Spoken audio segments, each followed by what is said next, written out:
আলাইকুম বন্ধুরা, কেমন আছো? হাই ম্যাম, কেমন আছে? আতিকা, তুমি বাইরে থেকে বোরকা চেঞ্জ করে এসো। এর আগেও তোমাকে নিষেধ করেছি বোরকা পরে আসতে, কিন্তু তুমি কোনো কথা শোনো না কেন? ম্যাম, আমি তো স্কুল ড্রেস পরে আছি, কেবল তার ওপর থেকে বোরকা পরে আছি, এতে কি সমস্যা? স্কুলের নিয়ম হলো সকলকে ড্রেস পরে আসতে হবে, আর তাছাড়া তোমার ড্রেস আমরা দেখতে পাচ্ছি না, তুমি কি বুড়ির মতো পরে এসেছো? ম্যাম, আমরা প্রত্যেকেই সরকারি স্কুলে পড়ি। সরকার পক্ষ থেকে আমাদের প্রত্যেকের জন্য স্বাধীনতা দেওয়া আছে, আমরা ড্রেসও বোরকা পরে আসতে পারি, আর তাছাড়া বোরকা আমাদের নৈতিক প্রাপ্য। আমাকে তো নৈতিক জ্ঞান শেখাতে হবে না, যা বলছি তাই করো, অন্যথায় ক্লাসে বের করে দেওয়া হবে। আপনি যদি নিয়মের বিপরীত কাজ করেন তাহলে আমরাও আপনার কথা মান্য করতে বাধ্য হব। আমি এখানে কি নিয়মের বিপরীত কথা বললাম? আমি বললাম তোমরা স্কুলে বোরকা পরে আসবে না। ম্যাম, বোরকা আমাদের কেবল মুসলমানদের জন্য নয়, সমস্ত নারীদের জন্য তার সম্মান ও সৌন্দর্য রক্ষার উত্তম একটা মাধ্যম। কেন, অন্য কোনো কাপড়ে কি সম্মান রক্ষা হয় না? অবশ্যই হয়, কিন্তু বোরকার মাধ্যমে সম্মান রক্ষা এবং বিনা বোরকার সম্মান রক্ষার মধ্যে একটা বড় পার্থক্য আছে। কি পার্থক্য?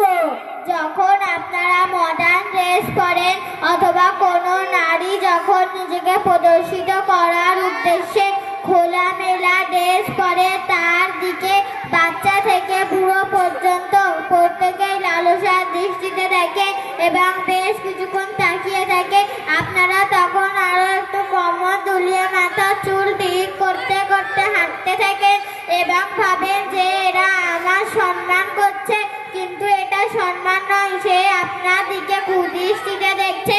আর ঠিক সেই সময় যখন কোনো বোরখা পরা নারী সেখান দিয়ে অতিবাহিত হয়, নৌজওয়ানরা তার দিকে চোখ তুলে তাকায় না, তারা জানে এরা সমাজের সম্মানীয় মহিলা, এদের দিকে কুদৃষ্টিতে তাকালে আমাদের পাপ হবে, এরা সম্মানযোগ্য।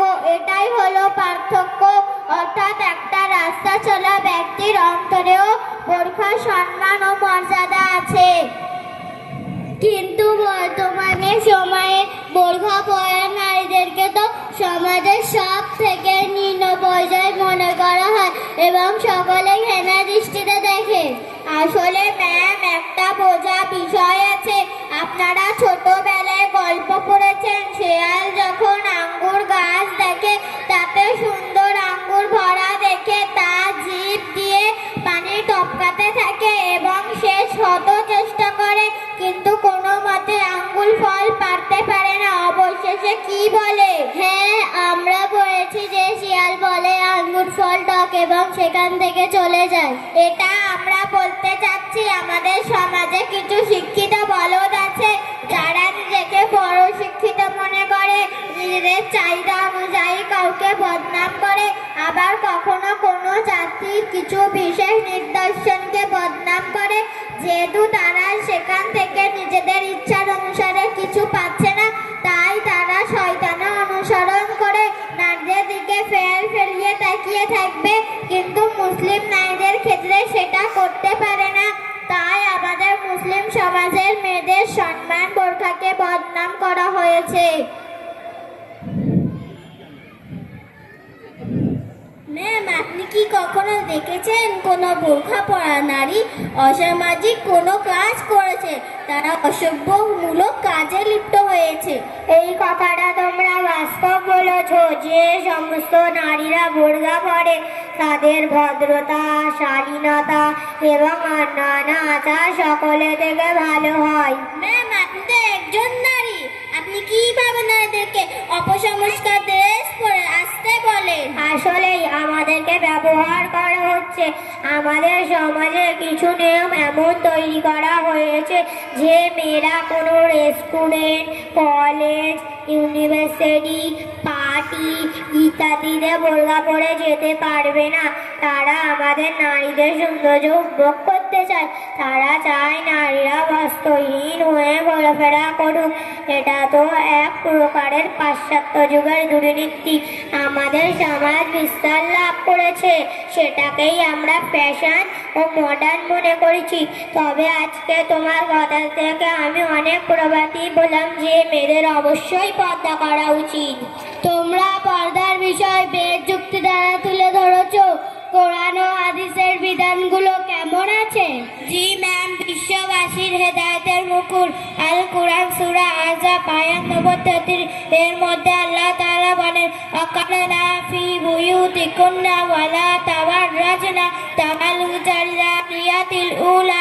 তোমরা বাড়ির ভিতরে অবস্থান করো এবং মূর্খতার যুগের মতো নিজেদেরকে প্রদর্শন করো না।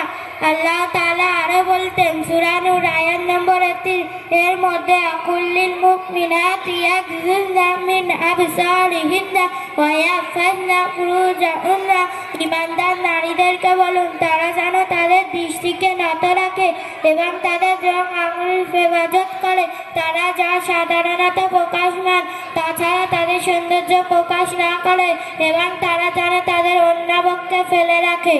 বাস্তবেই তুমি খুব সুন্দরভাবে পর্দার গুরুত্বকে আমাদের সামনে তুলে ধরলে। আমি একজন মুসলমান নারী হয়েও চাকরির লোভে শরিয়াতের বিধান ভুলে গিয়েছিলাম। তোমার অনেক ধন্যবাদ। আমাদের ছাত্রী হিসাবে তোমরা অনেক ধন্য। তবে একটা প্রশ্ন হলো, তোমরা এসব বিষয় কোথা থেকে শিখেছো? আমরা এইসব নারীপাড়া দিনিয়াত মুআজ্জাম মক্তব থেকে শিখেছি, কিন্তু এখানে 9-এর ঊর্ধ্বে মেয়েদের পড়ার ব্যবস্থাপনা নেই। যদি আপনারা আমাদের গার্জেনদের কাছে আবেদন করেন তাহলে ওনারা পড়ার ব্যবস্থাপনা করতে পারেন। সম্মানীয় এলাকাবাসী বৃন্দ, আপনাদের কাছে আমাদের অনুরোধ, বিয়ে শাদী বিভিন্ন অনুষ্ঠান অপচয় না করে মুসলিম নারীদের জন্য দিন শেখার জন্য মহিলা মক্তবের ব্যবস্থা করুন। তাহলে আমাদের সমাজ ইসলামের আদর্শে গড়ে উঠবে এবং আমাদের মুসলিম নারীরা মেকআপ করে বিপর্দা হয়ে বিয়েতে এবং বিভিন্ন প্রোগ্রামে যাওয়া কমে যাবে এবং মেকআপ খরচা, ড্রেসিং খরচা, ম্যাচিং খরচা সবই কমে যাবে। একটা সুন্দর সুস্থ পরিবেশ গড়ে উঠবে ইনশাআল্লাহ। আসসালামু আলাইকুম ওয়া রাহমাতুল্লাহি ওয়া বারাকাতুহু। ওয়ালাইকুম আসসালাম ওয়া রাহমাতুল্লাহি ওয়া বারাকাতুহু। জাযাকাল্লাহু খায়রান ওয়া আহসানাল জাযা। আমাদের শিক্ষার্থীরা পর্দার বিষয়টা খুব সুন্দরভাবে উপস্থাপন করেছে। এই ব্যাচের বাৎসরিক পরীক্ষায় ফার্স্ট হয়েছে জিনাত খাতুন।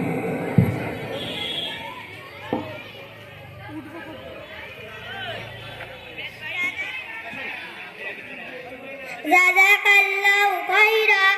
সেকেন্ড হয়েছে আকসারা খাতুন।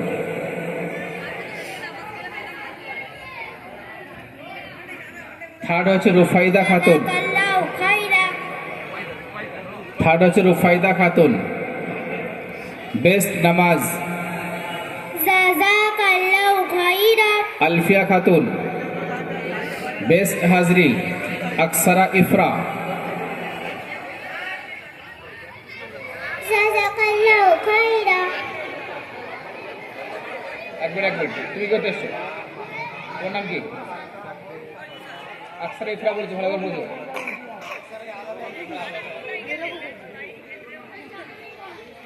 একশোই কারণ লিখেছে, আরো লিখবেন তো। চলো নাও, ঠিক আছে। শুধু আকসারা লেখা আছে, কারণ যেটা যে আকসারা খাতুন লেখা আছে শুধু আকসারা লেখা আছে। দেখুন আপনারা দেখে নিন, ঠিক আছে। এটা আছে হাজরি।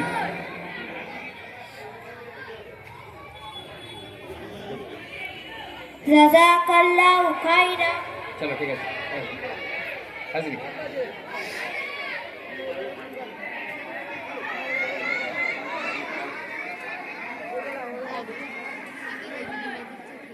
জাযাকাল্লাহু খাইরা।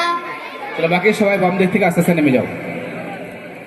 একটা বিষয় এখানে গুরুত্বপূর্ণ আলোচনার মাধ্যম দিয়ে এসছে,